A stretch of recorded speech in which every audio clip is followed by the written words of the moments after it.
من هي غيداء التواتي؟ نبذة عامة. غيداء التواتي هي ناشطة سياسية ومدونة ليبية من مواليد طرابلس، ليبيا. وفي أحد تعريفاتها: فتاة ليبية تعيش في طرابلس، مدونة، ناشطة سياسية، أول سجين في ثورة 17 فبراير، أول مدونة تعتقل في النظام السابق. تميل إلى الكتابة في قضايا السياسية، الحقوق، الإعلام والأدب.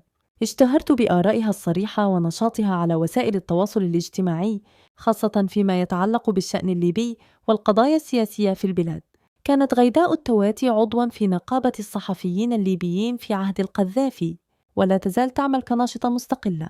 هي ابنة سجين سابق، ولها حضور نشط في عالم التدوين المناهض للقذافي منذ عام 2005. وكانت المرأة الوحيدة المشاركة في مؤتمر هيومن رايتس ووتش عام 2009 في طرابلس. سجنت في نهاية المطاف لمدة 3 أشهر خلال حكم القذافي، وهي الآن تجمع بين نشاطها ومعتقداتها كمسلمة معتدلة. بدأت نشاطها في التدوين منذ نحو منتصف أواخر 2000 في مدونة بعنوان شواطئ على منصة مكتوب. بعد إغلاق مكتوب تحولت إلى بلوغسبوت، مدونة باسم وبي ميراث. تعتبر من أوائل المدونات الليبيات التي مارست الكتابة السياسية الحقوقية عبر الإنترنت، وتعد أول مدونة تعتقل في عهد النظام السابق كما تصف نفسها. نشاطها السياسي الحقوقي والمسار التاريخي: كانت تنشط ضد النظام معمر القذافي، وقد شاركت في المعارضة من خلال الكتابة عبر مدونتها منذ ما قبل 2011.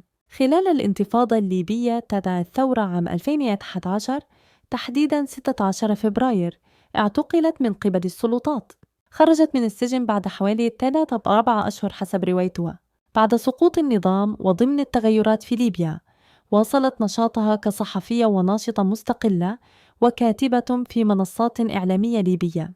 النشاط السياسي: تعتبر غيداء التواتي ناشطة في المجال السياسي الليبي، ولها منشورات ومشاركات تدور حول القضايا والتطورات السياسية في ليبيا. الحضور الإعلامي: تنشط بشكل كبير على منصات التواصل الاجتماعي، وخاصة منصة إكس، تويتر سابقاً، وفيسبوك، حيث تشارك آراءها وتحليلاتها بشكل مستمر.